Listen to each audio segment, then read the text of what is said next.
Hello and welcome to another video on chess openings with me, Zach Slagowski, as we go over all the main lines that you'll learn when playing the game of chess. This video, we're going over the Ruy Lopez's Morphy defense, and specifically we're looking at the open variation. Now, this variation is a very theory-heavy variation, so we're only going to be looking at a few lines, and even in those lines, it's going to be a few lines within those lines. It's pretty nuts how deep you can get within this variation, so I'm just going to give you a high-level overview of what some of these lines look like, so that you have at least some basic understanding if you were to try to implement this or see it as black when playing against the Ruy Lopez. So without further ado, let's just begin. Now, as always, the Ruy Lopez starts off with going e4, then black responding with e5.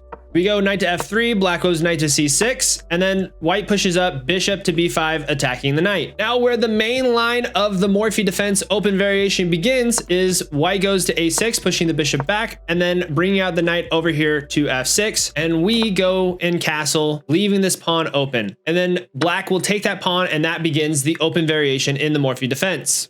We'll then want to push up over here to d4, attacking the center, and white will start by attacking our bishop, causing him to retreat over here to b3. White then pushes up the pawn, defending the knight in the middle of the board, and we take the pawn over here on e5, allowing this knight to take if they want. Instead, black pushes up over here to e6. We develop our bishop to e3, and black offers a trade of the bishops on c5. We take that trade, and black takes, but they're now attacking this bishop here. But we don't respond to that much at all by pushing our knight up to c3, because if they take, we just take with the c3 pawn. And the reason we take with the c2 pawn is to make the c file more vulnerable for black. After bringing this rook up, we're attacking here, and this knight is undefended. We can also bring the queen and check the king, leaving this rook open. There's a lot of different attacking possibilities for white in this main line opening. Another line of the main line that we want to look at is after everything happens, we castle, they take the pawn, we push it to d5, they attack the bishop, and we drop back. And they attack the center, we take, the bishop comes out to b6. We bring out our bishop early to e3. Just creating development, and black will here go ahead and attack the bishop here on b3. We defend that bishop by bringing our knight over here to d4, and when that takes, instead of taking with the knight, we take with the pawn, opening up the a file with the rook. Black will then bring its queen down, and we fortify our knight here with a nice c3 move here. So what's black wanting to do here is they're wanting to try to push up here to c5 and create some pressure and really own the middle of the board.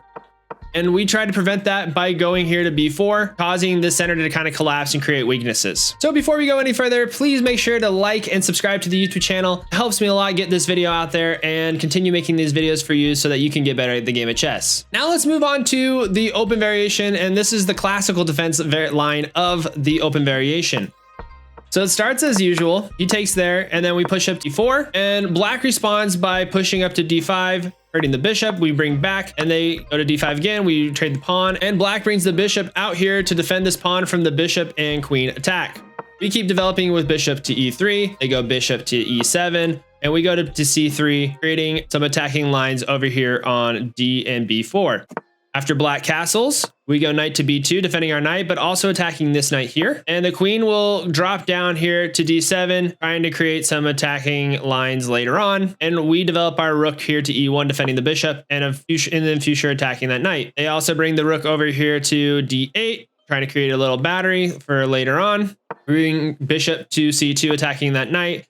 And they further defend their knight on f5. So at this point, white is technically up, but as you can see, it's pretty balanced. White's only up a half point, and I would rather be in white's position because pretty soon this knight's gonna fall and the middle is gonna collapse within it. So the last variation we'll be going over is the Bernstein variation. And that is characterized by after the opening is created, we take, and they bring out the bishop. Instead of going to c3 or bishop to e3, we bring up the knight over here to d2, immediately attacking this knight. The knight will drop back, and we move up here to c3.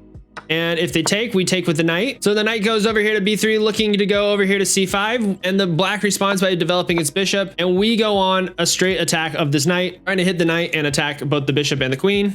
After taking, we take with the pawn, opening the c file up.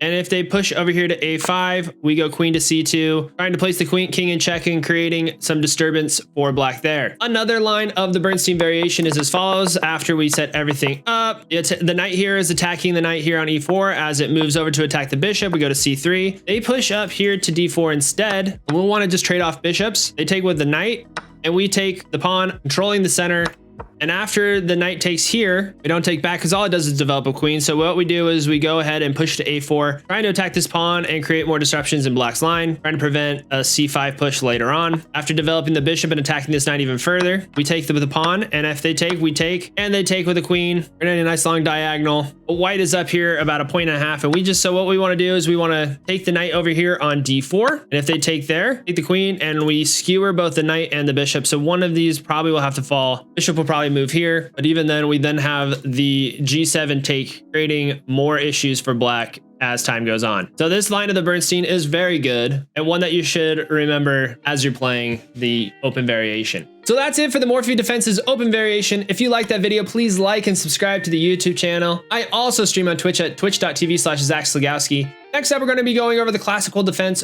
within the Ruy Lopez. That video will be up here, and I hope to see you then. Until then, goodbye.